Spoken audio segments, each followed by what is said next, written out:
Yo, what's up, guys? I'm gonna help some of you young guys out that are, whatever, I guess, selecting a wife or whatever you guys want to call that. So you young guys, like, hey, 100%, I believe in marriage. I believe in the institution of marriage, and I think a lot of things are broken with the current marriage system. I think a lot of the romance is just garbage. It's complete garbage. It's infused by this media thing that there should be like all this like romance and lust and love and all that nonsense. Like, yo, that's not true, man. That is not true at all. So here's what I'll say to some of you young guys that are, thinking about marriage or thinking about, hey, what do I do? How do I do it? How do I go about it? How am I not going to fudge it up too hard? So first of all, and I'll say this to you older guys watching this too that are married, that your wife that you have right now, that nags you, whatever it might be, like that's a reflection of what you chose. Okay, that's a you failure, and you can correct it, but you got to start with you, and then you got to correct it out from there. But to avoid that situation from occurring, here's what I'm going to say to you younger guys in selecting. So hey, first, you guys want to choose a woman that you're going to choose, not vice versa. Not like some girl that comes up to you and makes your life just easy and she does all the work. That's not going to work. You remember hearing those stories, and we all have, about how guys used to pursue a woman that checked all the boxes and they were actually truly interested in, and some of those girls back in the day would have like four different marriage proposals from different dudes, okay? And you'd hear their stories, and they tell you stories about like, hey, I turned all these guys down, and then I did this, and then, whatever. The point is that that's the guy selecting the girl that fits his value system that he's looking for, okay? It's a totally different operation than she approached me and I think it's the best that I can do, and she's pretty attractive, and there's a lust sensation to it because there's a whole bunch of stuff that's happening, fornication that's happening outside of marriage that shouldn't, that tricks your brain and tricks her brain and fudges everything up. And that's the truth of it. But anyway, back then, like, and this is how it always was. There was always a pursuit of the man upon the ideal woman that he was seeking. And that was to, it, and part of it was how she looked, but also part of it, guys. And here's where we're gonna like blow this whole thing out, right? So not only does she fit a whole bunch of the criteria that you're looking for, but then you gotta evaluate her family, right?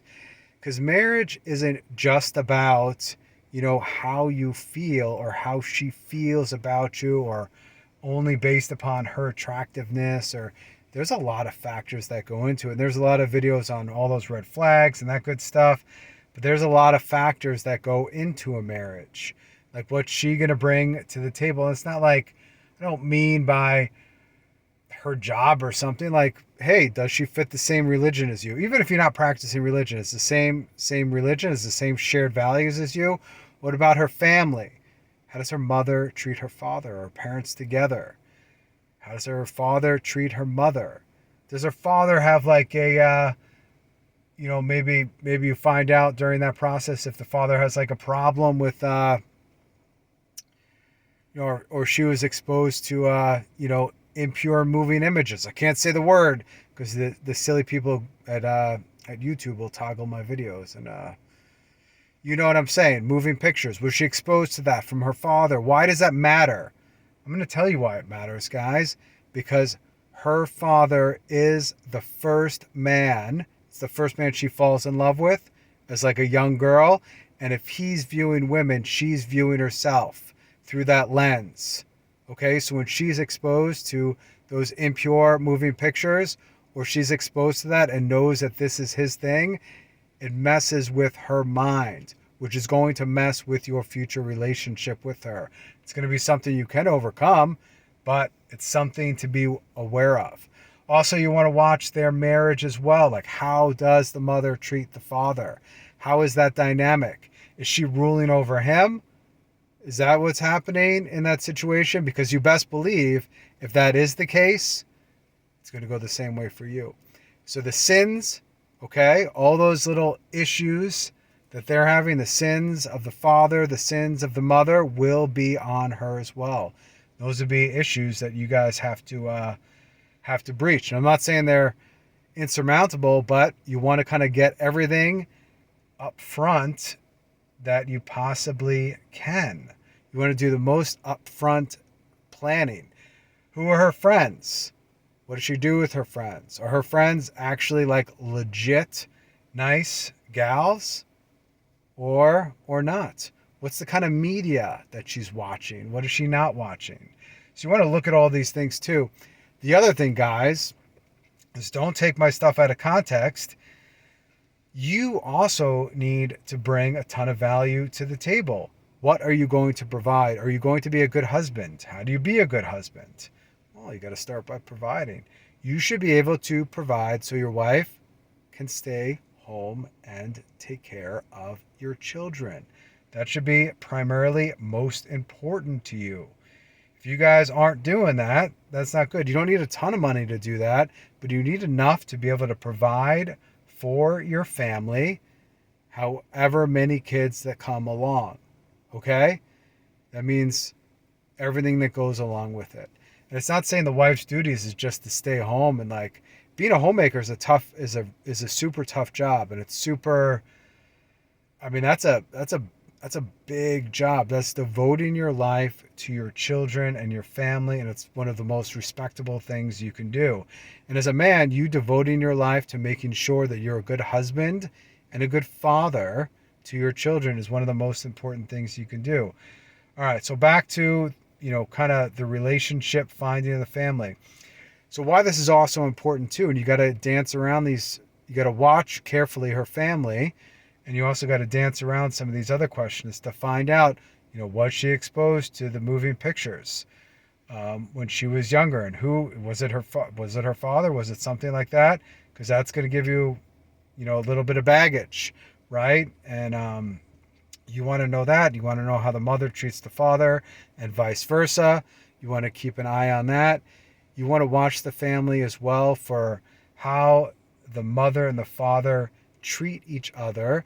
They don't need to be like best friends or in love, but they need to have a respect there for their marriage in front of each other, in front of everybody else. Because you best believe if they don't, she will not have that for you. Okay? That's a big one. All right, let's talk about what else. Friends, media. Who are her friends? What's she watching? What's she doing? What's she reading? You want to know all these things. The other thing, guys, is you need to cultivate you. Like, what are you reading? What are you watching? If you got a big problem with, watching other people on, on your phone doing stuff, if you know what I mean, because you can't say the word. If you have a big problem with that, you ain't going to be a good husband. You're not going to be a good father. You're setting your kids up for that generational spirit to be caught upon them. And you're going to, basically infect your family with that cancer. Okay? All right, what else? Siblings. How does she get along with her siblings? Why is that important? Just because those siblings, how she interacts with those siblings is going to be how she views, when you guys have kids, their sibling interactions. How she either corrects or doesn't correct. Okay, and sometimes, women will even overcorrect a sibling relationship if she didn't have a good sibling relationship. How is her relationship with her mother? Is her mother like a, what do you say, like all-devouring bear? Like, is she controlling? Is that what it is? And then this is a big one, guys. Where do her parents stand on your relationship? Do they believe in divorce? Are they going to be supportive of your marriage? Because you best believe your marriage is going to go through some tough times, no matter how hard and you kind of plan up front for it, no matter how you fall in love, no matter how you're getting along, no matter how many kids you have, you are going to have tough times. 100%. And you want, both your family and especially her family to believe 100% of couples working it out and the institution of marriage. Because if they're shaky on that, you got to dance around and ask this question to find out where they stand on it. You could ask like public questions about, public divorces to kind of vet out. Just ask them kind of questions, just in conversation, just find out where they stand on the institution of marriage. The other thing too, guys, shared values, that means shared religion. You want to be on the same page religiously, even if you're not practicing, because that's a big fundamental thing. If you have two different religions in one house, it causes a big issue.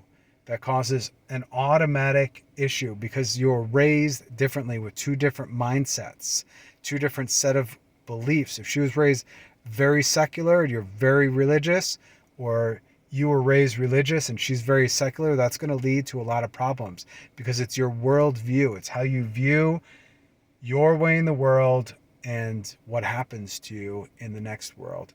So guys, like take a couple of these points in consideration. I'll make another video for you married guys on basically why it's your fault that your wife is who she is. So subscribe to my channel, and I hope this helps some of you younger guys out.